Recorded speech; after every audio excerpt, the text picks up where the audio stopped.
আসসালামু আলাইকুম viewers, welcome to my channel.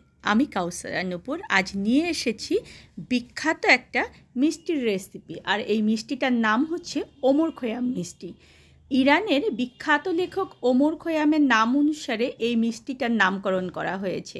যারা রংপুরে এসেছেন তারা রংপুরের পুষ্টির দোকান যে রয়েছে, মিষ্টির একটা বিখ্যাত দোকান, সেই দোকানে দেখবেন যে এই মিষ্টিটা পাওয়া যায়। আমি আপনাদেরকে এই মিষ্টিটা কেটে দেখাবো যে এটা কতটা সুন্দর। দেখুন এই মিষ্টিটা কতটা পারফেক্ট। আর এই মিষ্টিটার সহজ রেসিপি কিন্তু আজকে আমি আমার চ্যানেলে দিয়েছি।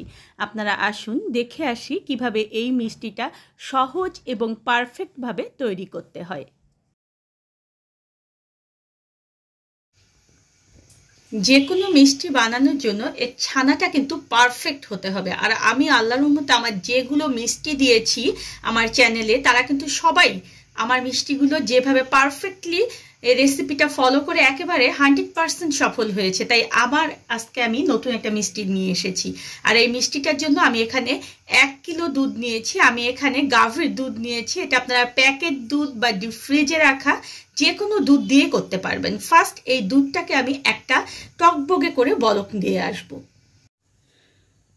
দুধটা দেখুন যে খুব সুন্দরভাবে কিন্তু টকবক করে বলক চলে এসেছে। এটা কিন্তু বেশি জাল দেবেন না, ঘন করা যাবে না। এখন এই অবস্থায় এসে চুলার জালটা আমি একদম বন্ধ করে দিলাম, দিয়ে দুধটাকে জাস্ট একটু এভাবে করে নেড়ে চেড়ে নিলাম। এখন আমি একটা কাপে দেখুন যে 2 চা চামচ পরিমাণ ভিনেগারের সঙ্গে 2 থেকে 3 চা চামচ পরিমাণ পানি মিলিয়ে একটা দেখুন যে তরল পদার্থ তৈরি করেছে। অনেকে আমাকে জিজ্ঞেস করেছে যে আমি কি ভিনেগার ইউজ করি। আমি আপু এক এক সময় এক এক ভিনেগার ইউজ করি। আজকে আমি এখানে জান্নাত ভিনেগার ইউজ করছি।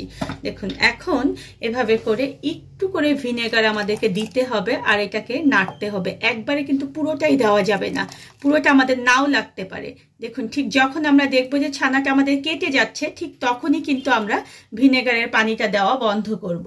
দেখুন, আর এই অবস্থায় অনেকেই ভুল করেন যে চুলার জালটাকে জ্বালিয়ে দিয়ে ছানা করেন। সেটা কিন্তু পারফেক্ট নিয়ম না। দেখুন আমার কিন্তু একেবারে খুব সুন্দরভাবে ছানাটা কেটে গিয়েছে। আর দেখুন যে পানিটা কিন্তু একেবারে গ্রিন একটা ভাব চলে এসেছে। এই অবস্থায় দেখুন যে জাস্ট এইভাবে একটা নাড়াচাড়া করে নিয়ে আমরা এই ছানাটাকে ঢেলে নেব। আর অবশ্যই মনে রাখবেন যে ছানাটা কিন্তু বেশিক্ষণ এই পানির মধ্যে রাখা যাবে না। যদি বেশিক্ষণ পানির মধ্যে রাখি তাহলে কিন্তু ছানাটা শক্ত হয়ে যাবে। ঠিক এইভাবে একটা স্টেইনারের উপরে সাদা একটা সুতি কাপড় দিয়ে আমরা ঢেলে নিচ্ছি। সুতি কাপড়ের বদলে আপনারা ছানা ছেঁকার জন্য কিন্তু কাপড় পাওয়া যায়, সেটাও কিন্তু আপনারা ইউজ করতে পারবেন। এখন এই অবস্থায় এটা আমরা পানি দিয়ে ধুয়ে নিচ্ছি। দেখুন এখন ঠান্ডা পানি এভাবে দিয়ে নেড়ে চেড়ে দেখুন যে আমাদেরকে ছানাটা ধুয়ে নিতে হবে, যেন এর মধ্যে কোনো ভিনেগার না থাকে। আর এই যে ছানার মধ্যে একটা গরম ভাব থাকে, এই ভাবটাও যেন না থাকে, তাহলে ছানাটা একেবারে পারফেক্ট হবে। এই গরম ভাব যদি থাকে তাহলে কিন্তু ছানা পারফেক্ট হবে না। এখন চারপাশে দেখুন যে এভাবে আমরা মুড়িয়ে নিয়ে এটাকে আমি একটুখানি বেঁধে নেব। বেঁধে নিয়ে এই ছানাটাকে আমি 2 ঘন্টা ঝুলিয়ে রাখবো। কারো যদি সময় না থাকে তাহলে কমপক্ষে 1 ঘন্টা এইভাবে ঝুলিয়ে রাখবেন।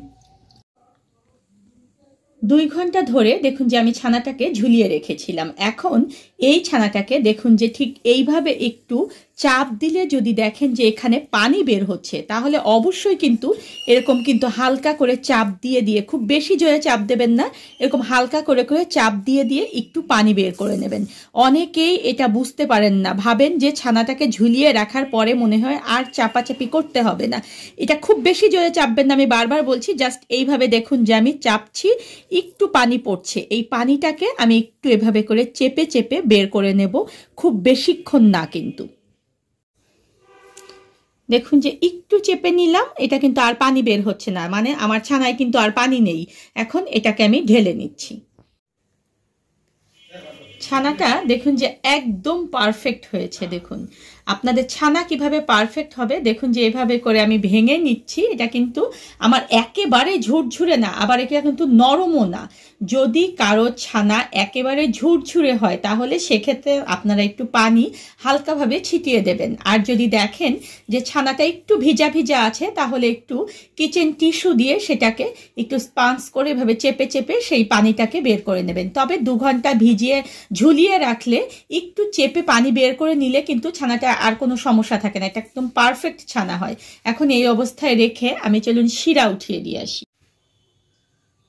ওমর খৈয়াম মিষ্টি শিরার জন্য আমি এখানে দেখুন যে চিনি দিয়ে দেব 1 কাপ পরিমাণ। আমি যেহেতু আজকে 1 কেজি দুধের ছানা দিয়ে করছি, তাই এখানে চিনি শিরার জন্য চিনি 1 কাপ, আর পানি দিয়ে দেব এখানে আমি 5 কাপ পরিমাণ। যেই কাপ দিয়ে আপনারা চিনি দেবেন ঠিক সেই কাপ দিয়ে আপনারা পানি দেবেন। আমি মেজারমেন্ট কাপ দিয়ে 1 কাপ পরিমাণ চিনি দিয়েছি, সেখানে সেই কাপ দিয়ে আমি 5 কাপ পরিমাণ পানি দিলাম। এখন এই শিরাটা আমি একেবারে জোর আছে আগে বলক তুলে নিচ্ছি। শিরাটা হতে হতে দেখুন যে আমাদের হাতের ঠিক এই জায়গাটা দিয়ে আমরা এইভাবে করে আস্তে আস্তে, খুব বেশি চাপবেন না, তবে একটা স্মুথ ডোর মতো করতে হবে এই ছানাটাকে। তাই ঠিক এইভাবে করে আমি এগুলোকে 3 থেকে 4 মিনিট একটু মথে নেব। প্রথম এইভাবে করে ম্যাশড করে নেব, তারপরে এগুলোকে ঠিক এইভাবে করে, আমি খুব বেশি জোরে চাপবেন না, তাহলে কিন্তু এখান থেকে তেল বের হয়ে যাবে, মানে ছানা থেকে তেল বের হয়ে যাবে, তখন কিন্তু পারফেক্ট একটা মিষ্টি হবে না।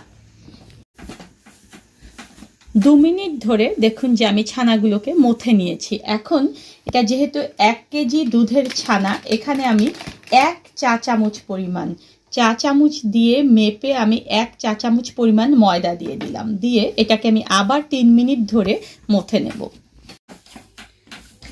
সব মিলিয়ে মোট কিন্তু আমি 5 মিনিট ধরে ছানাটাকে মথে নিয়েছি। আর ছানাটা এত সুন্দর মথা হয়েছে, কিভাবে বুঝবেন দেখুন যে আমি এভাবে করে তুলে নিচ্ছি, একেবারে রাউন্ড একটা শেপ হয়ে গেল। আর দেখুন যে প্লেটে কিন্তু কোনো ছানা অবশিষ্ট নেই। এখন আমার হাতটা আমি দেখিয়ে দিচ্ছি, দেখুন আমার হাতে কিন্তু কোনো তেল লাগেনি। এই ছানাটা যদি মথা বেশি হয় তাহলে হাত কিন্তু একেবারে তেল তেলে হয়ে যাবে। এখন এই ছানাটা থেকে আমি মিষ্টি বানাবো।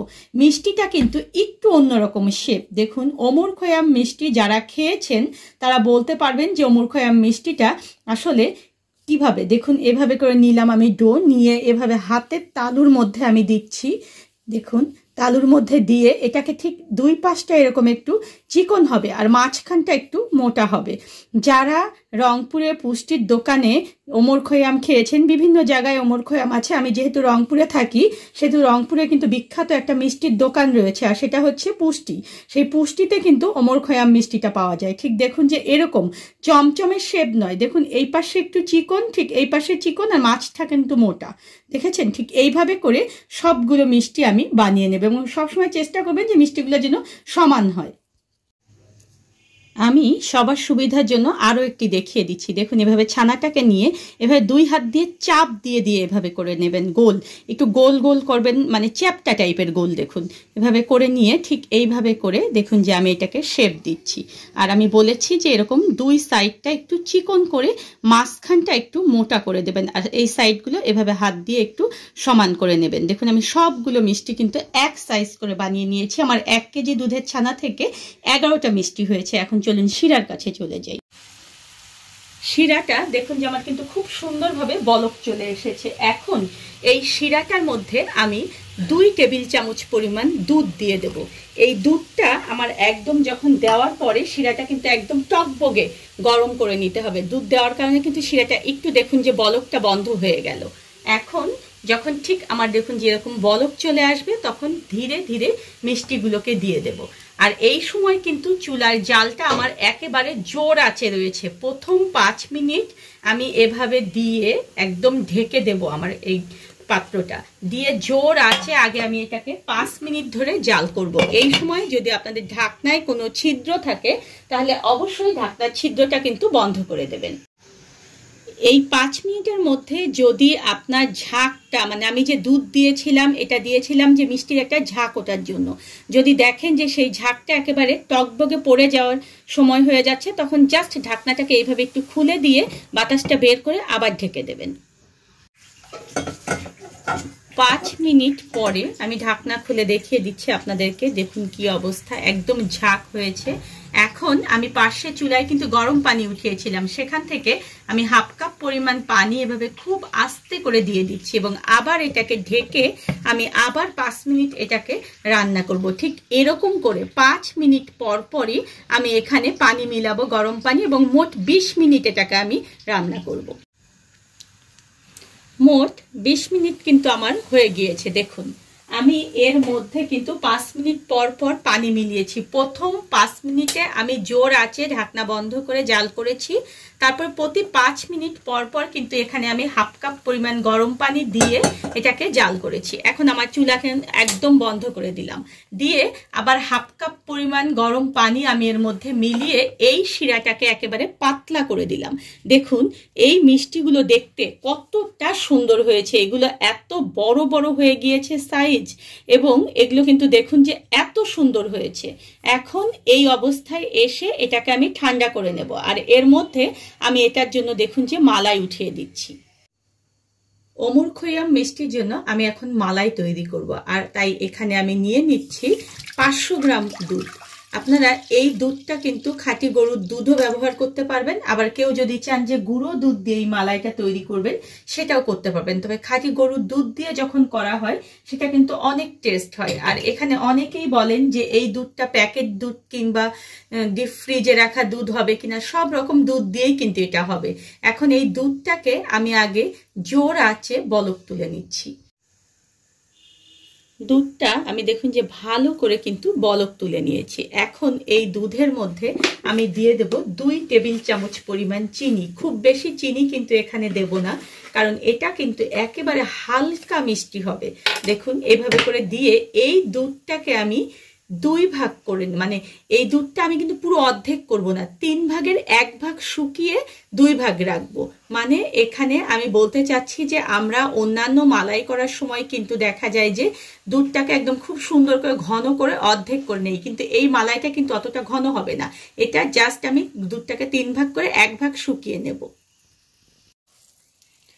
12 থেকে 13 মিনিট আমি এটাকে মাঝারি আঁচে এভাবে নেড়ে চেড়ে কিন্তু খুব সুন্দরভাবে মালাই করে নিয়েছি। এই মালাইটা কিন্তু খুব বেশি ঘন করা যাবে না, আবার অনবরত কিন্তু মালাইটাকে এভাবে নাড়তে হবে যাতে এখানে কোনো সর জমা না হয়। এখন এই অবস্থায় বলি, কেউ যদি বেশি মিষ্টি খেতে চান তাহলে সেক্ষেত্রে তারা একটু চিনি বেশি অ্যাড করে দেবেন, ঠিক আপনাদের টেস্ট অনুযায়ী। এখন চুলার জালটাকে বন্ধ করে দিয়ে এভাবে নেড়ে চেড়ে এটাকে আমি ঠান্ডা করব যতক্ষণ পর্যন্ত আমার একটা আঙ্গুল এখানে ডুবিয়ে রাখা যায়, মানে কুসুম গরম থাকবে এটা। নেড়ে চেড়ে দেখুন যে আমি মালাইটাকে একদম ঠান্ডা করে নিয়েছি। এখন আসুন আমাদের মিষ্টিগুলোর অবস্থা দেখুন। মিষ্টিগুলো এত এত সুন্দর পারফেক্ট হয়েছে, দেখেছেন? এগুলো কিন্তু একেবারে পারফেক্ট একটা মিষ্টি, এবং এগুলো দেখুন যে কি সুন্দরভাবে রসের টইটুম্বুর অবস্থা। ঠিক এইভাবে মিষ্টিটাকে আমি হাতের মধ্যে নিয়ে একটু হালকা করে এভাবে চেপে চেপে এগুলোকে রসগুলো বের করে নিচ্ছি। নিয়ে আমি যে মালাইটা করেছি সেই মালাইয়ের মধ্যে এখন মিষ্টিগুলোকে দিয়ে দিচ্ছি। ঠিক এইভাবে করে সবগুলো মিষ্টিকে দেখুন আমি হাত দিয়ে চেপে এর মধ্যে থেকে রসটা বের করে নিচ্ছি, এবং সবগুলোকে আমি এভাবে মালাইয়ের মধ্যে দিয়ে দিচ্ছি। সবগুলো মিষ্টি দেখুন যে আমি শিরা থেকে তুলে চেপে চেপে এগুলো মালাইয়ের মধ্যে দিয়ে দিয়েছি। আর অনেকে আমাকে জিজ্ঞেস করে যে এই শিরাটা দিয়ে কি হবে। এই শিরাটা দিয়ে আমরা খুব সহজে সুজি করে ফেলতে পারি, আমরা জর্দা করে ফেলতে পারি, কিংবা এটা আমরা ডিপ ফ্রিজে সংরক্ষণ করে পরবর্তীতে অন্য কোনো মিষ্টিতেও কিন্তু ব্যবহার করতে পারবো। ঠিক এভাবে দেখুন যে মালাইয়ের মধ্যে মিষ্টিগুলোকে আমি আস্তে করে এভাবে উল্টিয়ে পাল্টিয়ে দিচ্ছি, এবং এগুলোকে আমি মালাইয়ের মধ্যেই রেখে দেব 3 থেকে 4 ঘন্টা, যাতে করে এই মিষ্টিগুলোর মধ্যে মালাই ঢুকে একেবারে মিষ্টিগুলো খুব সুন্দর হয়ে যায়। 3 থেকে 4 ঘন্টা পরে আমরা ফিরে আসবো, তখন দেখবেন যে মালাইটা অনেক কমে গিয়েছে আর এই মিষ্টির মধ্যে মালাই দিয়ে একেবারে খুব সুন্দর হয়ে গিয়েছে। আমি মিষ্টিগুলোকে কিন্তু সারা রাত ধরে একেবারে মালাইয়ের মধ্যে ভিজিয়ে রেখেছিলাম। দেখুন মিষ্টিগুলো কিন্তু মালাইগুলো একেবারে টেনে নিয়ে একেবারে দেখুন যে কত সুন্দর পারফেক্ট হয়েছে, এবং এগুলো কিন্তু একেবারে ভিতরটা মালাই ভর্তি।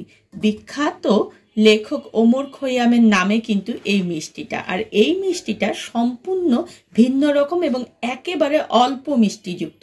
আপনারা অবশ্যই এটা বাসায় ট্রাই করবেন, আর আপনারা কেমন হলো সেটা আমাকে জানাবেন। ধন্যবাদ সবাইকে আমার সঙ্গে থাকার জন্য, আর আমার পরবর্তীতে নতুন কোনো ভিডিও পেতে হলে প্লিজ আমার চ্যানেলটা সাবস্ক্রাইব করবেন।